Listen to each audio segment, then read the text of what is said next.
Terima kasih pemirsa, Anda kembali menyaksikan Kominfo Newsroom. Pemirsa, konferensi tingkat tinggi KTT G20 yang akan dilaksanakan pada November mendatang, tentunya saat ini terus dilakukan persiapan yang sangat matang. Salah satu pihak yang sangat berperan penting untuk menyukseskan KTT G20 tersebut adalah PLN.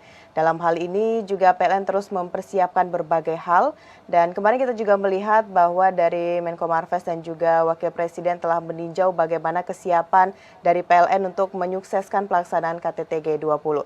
Lalu pemirsa, kira-kira hal apa saja yang telah dipersiapkan dan sudah berapa persen persiapan oleh PLN ini untuk menyukseskan KTT G20 pada November mendatang? Kita akan bahas pada dialog Kominfo Newsroom kali ini. Dan saat ini pemirsa, kita sudah bersama dengan Direktur Bisnis Regional Jawa Madura Bali PT PLN Persero, ada Bapak Haryanto WS. Assalamualaikum, selamat malam Bapak. Waalaikumsalam, selamat malam Mbak Mona, selamat malam GBR TV, pemirsa. Baik, sehat ya Pak? Alhamdulillah sehat, semangat terus. Semangat terus untuk mempersiapkan segala hal menyukseskan KTT G20, begitu Pak Haryanto ya? Iya, baik. Insya Allah, Insya Allah. Ya, Bapak, ini tadi sudah sedikit saya singgung bahwa sebelumnya untuk persiapan KTT G20 ini dari Menko Marves Bapak Luhut Binsar Panjaitan dan juga Wakil Presiden kemarin sudah meninjau bagaimana persiapan dari PLN untuk menyukseskan dari KTT G20 ini, Pak. Lalu hingga saat ini bagaimana sih Pak Haryanto sebenarnya kesiapan dari PLN untuk membangun SPKLU ini? Apa tantangan yang paling sulit dalam pembangunan ini Pak untuk menyukseskan KTT G20, Pak Haryanto? Terima kasih Mbak Mona, pemirsa GBR TV yang saya hormati, saya banggakan. Ini pertama saya terima kasih sekali PLN, saya diundang untuk tampil di TV ini ya, untuk menyampaikan perkembangan persiapan PLN di dalam menyiapkan infrastruktur untuk G20 khususnya mengenai SPKLU. Ya. Kita ketahui bersama bahwa G20 ini nanti puncaknya akan dilaksanakan pada tanggal 15-16 November. Dan tapi rangkaiannya sudah sejak bulan Desember yang lalu. PLN standby dan selalu melayani event-event yang terkait dengan G20, apakah itu side event maupun road to G20. Nah kemudian di dalam pelaksanaan G20 ini yang secara khusus yang berbeda dengan event-event internasional yang sebelumnya adalah penggunaan mobil dan motor listrik bagi delegasi bahkan juga panitia. Nah ini tantangan tersendiri ya, karena kalau kami melihat yang terakhir event IMF beberapa tahun lalu itu hanya beberapa mobil, tapi untuk G20 ini ada 616. Ya. 616 mobil delegasi, ada lagi 30 bis, ada 290 motor patroli, tambah lagi ada 300 mobil wuling, ya, ini mobil listrik, ya. Nah, untuk PLN memang kami ditugaskan untuk bagaimana menyiapkan infrastruktur charging station atau SPKLU untuk mobil delegasi yang 616. Dan itu kami sekarang sudah berproses, kami pasang 70 SPKLU, di mana ini terdiri dari 66 yang fix dan 4 yang mobile. Nah ini kami pasang di 2 tempat utama, yaitu di Alfurva Kempinski, ini ada 14 shelter, ini ada 28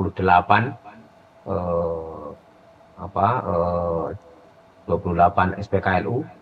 Kemudian di ITDC itu ada 18 shelter, itu ada 36 SPKLU, di mana setiap SPKLU itu ada dua alat untuk charging. Jadi satu shelter ada 2 SPKLU, satu SPKLU itu ada 2 alat chargingnya. Jadi ini jumlahnya cukup banyak. Ditambah lagi adalah tambah lagi untuk mobil Toyota ini ada 12. Ya. Ada 12 ya, karena ini untuk Toyota ini Lexus ini adalah untuk alat chargingnya ini berbeda dengan yang lain, maka ini disediakan khusus oleh Toyota. Itu. Nah, jadi kemudian juga kami memasang 200 home charging. Ya, home charging ini adalah untuk motor atau mobil tetapi dengan masa charging yang lebih lama. Yang kami pasang yang 70 tadi adalah ultra fast charging. Itu untuk chargingnya itu hanya 46 menit. Itu untuk dari 5 sampai 100%. Ya, itu hanya 46 menit. Baik. Ini Tadi Bapak untuk Genesis. Baik, Bapak menyebutkan ada ratusan mobil listrik yang akan digunakan pada KTT G20 nanti. Namun Pak Haryanto, apakah dengan jumlah SPKLU yang sudah Bapak sampaikan tadi, ini dapat mencukupi Pak untuk melakukan pengisian pada nanti KTT G20, Pak Haryanto? Ya, kami sudah simulasi berapa lama satu mobil untuk di-charging dari 0 sampai tadi 100 tadi. Ya, itu hanya 46 menit. Kemudian ada berapa mobil? Ada 616. Kemudian semula kami desain untuk ini charging-nya ini waktunya antara jam 10 malam sampai jam 5 pagi. Ya. Itu ternyata sudah kita hitung cukup, jumlahnya sebetulnya hanya 60. Ya, 60. Tetapi karena untuk safety kita tambah lagi 10 menjadi 70. Nah, kemudian satu lagi setelah kita simulasi, ternyata yang tadinya semula itu adalah setiap hari kita harus charging dari 0 sampai 90% atau 100% tadi dalam waktu 46 menit. Ternyata setelah kita simulasi jarak tempuh pada hari H-1, hari H dan hari H+1, jadi tanggal 14, tanggal 15, tanggal 16. Ternyata pengurangan kapasitas baterainya hanya sedikit. Sehingga dari rapat-rapat koordinasi terakhir sudah diputuskan bahwa ini nanti akan di-charging itu pada H-1, ini secara penuh. Kemudian pada hari H dan hari H+1 itu hanya top up saja. Hanya top up saja. Dan itu top up-nya itu satu mobil hanya 10 menit sampai 15 menit. Jadi ini akan sangat cukup. Bahkan bila mana perlu ya tidak perlu di-charging lagi selama 3 hari ini karena sisanya masih cukup, masih 50% pada hari H+1. Jadi ini sangat cukup, sangat cukup. Insya Allah ini akan berjalan dengan lancar. Terima kasih, Mbak Mona. Baik, berarti dari PLN sendiri sudah memastikan bahwa ketersediaan dari SPKLU ini sudah mencukupi untuk mobil listrik pada pelaksanaan KTT G20 nantinya. Namun yang menjadi pertanyaan Pak Haryanto, apabila nantinya ada kerusakan begitu Pak pada SPKLU yang ada di pada pelaksanaan KTT G20 di Bali ini, apakah kita sudah mempersiapkan tim yang bergerak cepat Pak untuk memperbaiki pada saat terjadi kerusakan nantinya Pak? Ya, jadi pertama dengan jumlah yang cukup tadi, satu kalau ada kerusakan mesti ada backup-nya, ada cadangannya. Terus tambah lagi kami juga mempunyai yang mobile, itu ada 4. Ada 4 SPKLU yang mobile, ini artinya kita bisa tarik, kita bisa bawa kemana saja. Bahkan itu misalnya ada yang kurang di tengah jalan misalnya, itu kita bisa datangkan dengan yang mobile tadi. Nah, kemudian untuk mengoperasikan SPKLU ini, kami satu adalah disupport penuh oleh manufacturer dari masing-masing SPKLU ini. Jadi mereka di dalam kontrak kita memang juga persyaratannya adalah mendampingi selama beroperasi di G20 ini, ya, dan juga memberikan support untuk after sales service-nya. Selain itu ada petugas PLN yang secara khusus, ini saya data sudah kurang lebih 70 orang juga, yang akan secara shift selama 24 jam untuk mengoperasikan dan melayani untuk keperluan charging di charging station SPKLU ini. Jadi insya Allah ini juga dukungan tim teknis, ini siap dan kita sudah progresnya sampai ini sudah 96%. Target kita paling lambat akhir September ini selesai, sehingga nanti kita bisa coba, kita simulasi ulang untuk juga mengecek keandalan dan juga performance daripada SPKLU ini. Demikian Mbak Mona. Baik. Pak Haryanto, ini mohon direvisi kalau ada kesalahan angka. Itu katanya ada sebanyak 26 unit SPKLU yang akan ditempatkan di satu hotel. Nah, ini apakah jumlah tersebut tidak terlalu banyak Pak untuk ditempatkan di satu tempat, mengingat lokasi kita ini cukup besar pada pelaksanaan KTT G20 nantinya, Pak Haryanto? Ya, jadi untuk penempatan SPKLU ini kami juga koordinasikan dengan kementerian terkait, dengan Kementerian Sekretariat Negara, juga dengan Pas Pampres, juga dengan BUMN, karena ini dikaitkan juga dengan di mana mobil itu diparkir. Jadi mobil ini memang diparkirnya ada di dua tempat, yaitu di Apurva Kempinski dan di ITDC. Hingga memang kami tempatkan ya lokasi SPKLU ini adalah di dekat atau di areal parkir ini. Sehingga mobilitas pergerakan daripada mobil-mobil ini juga tidak akan terlalu banyak untuk keperluan charging ini. Jadi ini kita sudah koordinasikan dan juga termasuk luasan lahan yang disediakan. Ya. Di ETDC ada beberapa menggunakan lapangan parkir yang existing, bahkan ada ditambah lagi lokasi parkir baru. Di Apurva Kempinski juga demikian, ada beberapa perluasan lapangan parkir, termasuk diantaranya untuk tempat SPKLU ini. Jadi ini sudah kita hitung. Nah, nanti tentu saja kita akan simulasi kembali ya bagaimana manuvernya kendaraan-kendaraan ini setelah untuk kepentingan charging ini, termasuk urutan-urutannya, negara mana, terus skenario skemanya bagaimana, untuk satu negara itu perlu berapa charging station, kemudian berapa menit. Ini sudah kita mulai hitung, sehingga insya Allah ini nanti juga tidak terjadi kemacetan dan juga berjalan dengan lancar. Demikian pemirsa DPR TV. Ya, baik. Berarti peletakan SPKLU ini sudah diperhitungkan sedemikian rupa oleh PLN bahwa di sini sudah tepat sekali kita meletakkan sebanyak beberapa unit begitu. Namun Pak, ini ada sebanyak 21 unit SKPLU yang disebar di 15 lokasi di Pulau Bali. Ini di mana saja Pak lokasinya? Ya, perlu saya sampaikan pemirsa JPR TV bahwa yang kami pasang untuk G20 ini, yang 670 tadi, itu ada ultra fast charging. Ya, yang dayanya sekitar 200 kVA. Ya, yang tadi untuk charging 0 sampai 90 atau 100 itu hanya 46 menit. Nah, selama ini kami secara bertahap sebelum G20 juga sudah melakukan pemasangan charging station atau SPKLU di beberapa wilayah. Nah, untuk di Bali ini ada 15 lokasi ya yang kami pasang.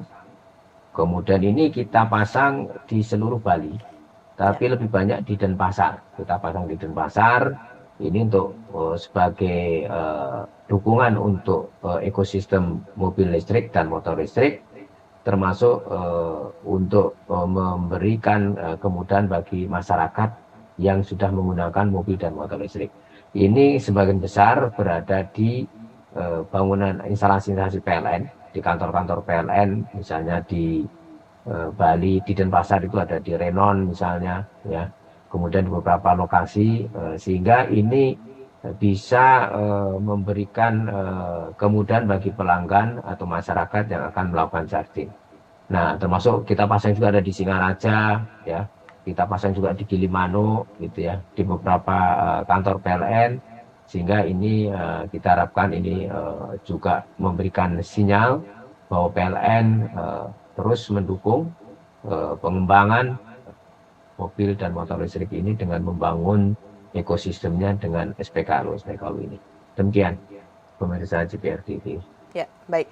Baik, nah sekarang kita membahas mengenai setelah selesainya pelaksanaan KTT G20 ini Pak Haryanto, bagaimana perawatan dari SPKLU ini, mengingat belum terlalu banyak mobil listrik yang ada pada saat ini, Pak. Bagaimana PLN mensiasati agar kedepannya tetap bisa terawat dan tetap digunakan dengan baik? Ya, pertama ternyata animo masyarakat untuk menggunakan mobil dan motor listrik ini sangat tinggi. Hasil checking kami terakhir bahwa untuk inden mobil listrik ini sudah 3 bulan. Ini menunjukkan bahwa antusiasme masyarakat untuk menggunakan mobil dan motor listrik ini sangat tinggi. Jadi kita yakin bahwa apalagi nanti setelah G20 ini akan semakin banyak pemakai mobil dan motor listrik. Nah, tentang jumlahnya ini yang cukup banyak di Bali, memang nanti kita akan coba atur kembali, ya, di mana penyebarannya di seluruh Jawa Bali, bahkan juga di luar Jawa Bali, yang ini nanti akan memberikan kemudahan bagi masyarakat di dalam menggunakan kendaraan listrik. Memang ada harapan dari Pemda Bali, misalnya ini jangan dipindah dari Bali, ya tentu saja kita akan sesuaikan nanti antara kebutuhan yang ada dari kendaraan listriknya maupun juga SPKLU-nya. Tapi yang jelas misalnya kalau nanti kami pindahkan misalnya di sepanjang jalur tol dari katakanlah dari Banten sampai nanti dengan Banyuwangi, kemudian juga di dalam di Bali sendiri dari Gilimanuk sampai Denpasar, sehingga misalnya kalau orang mau berlibur ke Bali, ya menggunakan kendaraan listrik tidak perlu lagi khawatir bahwa akan kehabisan baterai di tengah jalan. Sekarang sudah kami pasang di jalur ini antara Jakarta sampai Denpasar, tetapi masih menggunakan yang fast charging, belum yang ultra fast charging. Nah, ini nanti kita akan pasang-pasang juga di fasilitas-fasilitas umum yang ini nanti akan mendorong penggunaan kendaraan listrik ini. Jadi percayalah bahwa kami akan maksimalkan dan optimalkan penempatan nanti setelah G20 ini, ya, untuk mendukung pengembangan kendaraan listrik ini. Demikian, Mbak Mona. Untuk pengisiannya bagaimana, Pak? Apakah nanti ada berbayar atau mungkin ini seluruhnya gratis, Pak Haryanto? Ya, ini untuk membangkitkan listrik ini kan juga perlu bahan bakar, juga menggunakan aset-aset yang ada. Artinya ada biayanya, dan ini khusus untuk G20 ini memang saat ini masih dalam pembahasan bersama Departemen Perhubungan dan Sekretariat Negara, nanti bagaimana pembebanan daripada biaya listrik untuk kendaraan delegasi. Tapi kalau yang umum, ini jelas memang karena ini adalah untuk kepentingan masyarakat sendiri, memang nanti harus juga membayar. Nah, ini tarifnya saya kira kita tahu bahwa ini akan sangat murah dibanding dengan menggunakan BBM, apalagi sekarang harga BBM yang sangat mahal. Demikian pemirsa GPR TV dan Mbak Mona. Baik, ini sudah sangat matang sekali persiapan dilakukan oleh PLN dan beberapa pihak lainnya. Tentunya kita berharap dengan persiapan dilakukan ini dapat menyukseskan pelaksanaan KTT G20 nantinya di Bali. Amin. Terima kasih Pak Haryanto sudah berdiskusi bersama GPR TV pada Dialog Kominfo Newsroom kali ini. Kita akan tunggu informasi terbaru nantinya dari PLN, dari Pak Haryanto juga. Dan selamat melanjutkan aktivitas, Pak. Assalamualaikum, selamat malam. Waalaikumsalam, selamat malam. Terima kasih Mbak Mona, pemirsa GPR TV. Mohon doanya, ya. Semoga kami bisa melaksanakan ini dengan sebaik-baiknya dan G20 berjalan dengan lancar dan sukses. Amin. Baik, amin. Terima kasih Bapak. Dan pemirsa, itulah dialog kita bersama dengan Bapak Haryanto yang sudah membahas mengenai kesiapan dari PLN untuk menyukseskan KTT G20 di Bali nantinya. Setelah jeda pariwara, kami akan kembali dengan berbagai informasi lainnya. Tetaplah bersama Kominfo Newsroom.